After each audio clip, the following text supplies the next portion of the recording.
करू शकतो, ब्रिक्स मध्ये करू शकतो आणि सरकारी तिजोरीमध्ये जास्ती भर पडू शकेल। तसंच जस्ट ट्रान्झिशन बद्दल आपण जेव्हा बोलतो तेव्हा जस्ट ट्रान्झिशन मध्ये ह्या सगळ्या थर्मल पॉवर प्लांट मध्ये जी लोक काम करतात त्यांना ग्रीन एनर्जी मध्ये काम कशी मिळतील, नोकऱ्यांची संधी कशी मिळेल, हे होत असताना जसं फ्लॅशचं मी सांगितलं, नांदगावचा फ्लाय ॲश आहे। खरोखर आपण नांदगावला जाऊन पाहाल, इथून 32 किलोमीटरवर आहे ते गाव, पूर्णपणे सगळीकडे फ्लाय ॲश होती, ती आपण त्यावेळी मोकळी करून घेतली, जागा मोकळी करून घेतली। पण तसंच महाराष्ट्रासाठी हे सगळीकडे आपण करू शकतो का, मला वाटतं त्याचा विचार करणं गरजेचं आहे।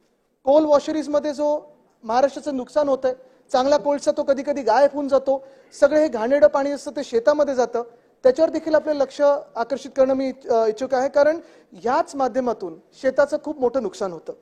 आपण जर तसं उद्योग विभागाकडे पाहिलं, कारण ऊर्जा आणि उद्योग ह्याच बाब क्रमांकात आहे, तर 2-4 गोष्टींकडे मी आपलं लक्ष आकर्षित करीन, सरकारचं लक्ष आकर्षित करीन।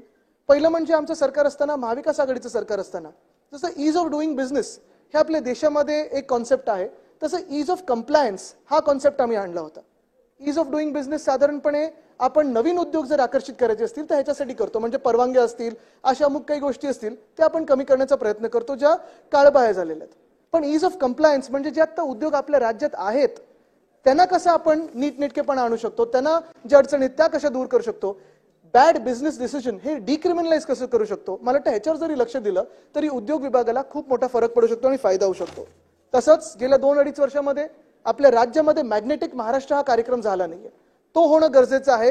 मला वाटतं देवेंद्रजींनी हा कार्यक्रम त्यांच्या काळात सुरू केला होता, आमच्या काळात देखील आम्ही पुढे नेण्याचा प्रयत्न केला। तत्कालीन उद्योग मंत्री सुभाष देसाई साहेबांनी खूप चांगलं काम केलं होतं, ते काम आता पुढे नेण्याची जबाबदारी जे कोण मंत्री असतील त्यांनी ती स्वीकारली पाहिजे आणि ते काम पुढे नेलं पाहिजे। महत्त्वाची गोष्ट म्हणजे बोलता बोलता आता उल्लेख झाला तो पालघरच्या विमानतळाचा झाला।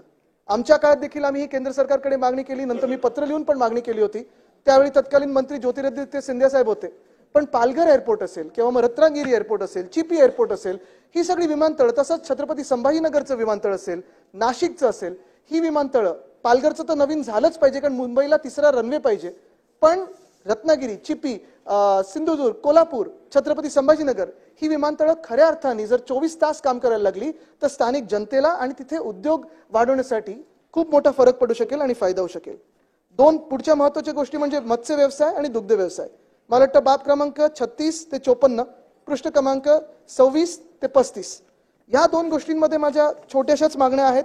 परत मी सांगतो, एका रुपयाची मागणी करत नाही, पण अध्यक्ष महोदय, कुलाबा मतदारसंघामध्ये छत्रपती शिवाजी महाराज मंडई आहे, तिथे मत्स्य व्यवसाय चालतो, तिथे मासे विक्रेते असतात, बसलेले असतात। आता महानगरपालिकेने, मुंबई महानगरपालिकेने जे प्रशासक आहेत त्यांनी निर्णय घेतला की ती जागा ऑक्शन मध्ये काढायची आणि सगळ्या त्या तिकडच्या कोळी बांधवांना न्यायचं ते क्रॉफर्ड मार्केटमध्ये, म्हणजे महात्मा फुले मंडईमध्ये न्यायचं।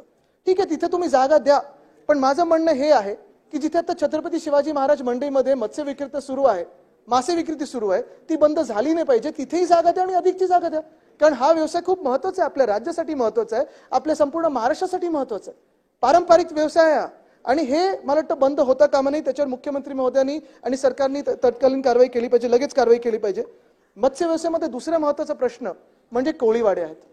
ड्राफ्ट हाऊसिंग पॉलिसी 2024 मध्ये